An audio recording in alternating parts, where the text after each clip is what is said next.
What's going on, guys? Today I'm going to be showing you how to become a master of herbology and potions making in Hogwarts Legacy. This is one of my favorite features within the game because plants and potions can add very powerful effects against your enemies and allow you to better control the battlefield while you hang back and throw out spells. This feature, however, is a little difficult to track in the beginning of the game whenever you are learning everything, so I want to break this down step by step in order for you to exploit this feature to your advantage.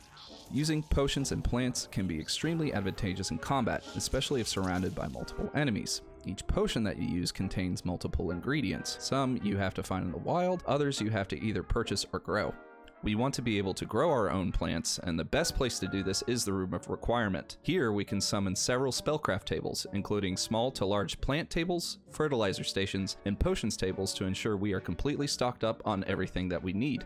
You can summon several of the same type of tables, so here I'm putting down another large table and a medium table to improve my inventory. You can set this up however you want to. So, where do we start? Well, we're going to start by heading to Hogsmeade. Here there are two vendors you need to visit, Dogweed and Deathcap and the Magic Neep. These two vendors will sell you the seeds that you will need to purchase in order to grow them in the Room of Requirement. The Magic Neep sells 4 types of seeds: Fluxweed, Knotgrass, Maliceweed, and Shrivelfig. Most of these plants will be added to potions except Maliceweed, which is used for Merlin trials. These seeds can cost a lot of gold, so the best way to get more gold is to sell any extra gear from your inventory. The best way to get more gear is to explore the wizarding world. Now, Dogweed and Deathcap sells 3 types of seeds: Mandrake, Chinese chomping cabbages, and Venomous Tentacula. These are your combat plants and will be more expensive than the seeds at the Neep. So, after you bought the seeds you can afford, we're going to buy more spellcrafts. You can do this at Tomes and Scrolls. Tomes and Scrolls offers a variety of spellcrafts to choose from, but here I am wanting to purchase a spellcraft that will allow me to brew multiple potions simultaneously, so I'm going to buy the T-shaped potion station. So, after we have purchased all of our seeds and spellcrafts, we are going to head back to the Room of Requirement to begin brewing and growing. Go to an empty space within your room and select whichever spellcraft you like to conjure. Here, I am conjuring my T-shaped potion station that I just bought from Tomes and Scrolls. As long as you have all the ingredients available, you can brew as many potions as the table holds. You can brew 3 of the same type of potion, 1 of each, etc., etc. Unfortunately, there's no way to enhance the effectiveness of potions on the tables themselves, like fertilizer with plants, but there is a way to buff them, which I will explain here in just a minute. Now, one thing I want to point out is the sheer amount of tables you can have in the room at one time. You can have a maximum of 7 potions tables, 7 herbology tables, and 3 fertilizer stations conjured within the room simultaneously. I would definitely recommend saving your gold as much as you can to purchase the more expensive spellcrafts so that you can go crazy with your growing and potions making. The T-shaped potion station and the small planting table with 5 pots are your best options, but in the meantime you can conjure up to 7 of the 1-pot planting stations so that you can begin growing what you need at the beginning stages of the game. Now, another thing I want to point out is that if you are cluttered with your stations and want to move them like I'm doing here, you may encounter a text prompt that says "Object currently in use." Not to worry, there's a way to clear this out and remove the spellcraft so that you can put them wherever you want to in the room.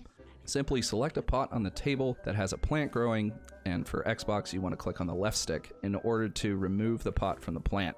You'll want to do this for all of your pots that are on the table so that you have the ability to remove the table and put it wherever you want to in your room. Guys, once you get this going, you're really going to enjoy the synergy between growing plants and making potions. Here, I am wanting to brew more Thunder Brew potion. I have enough of the other ingredients, but I'm missing the plant Shrivelfig.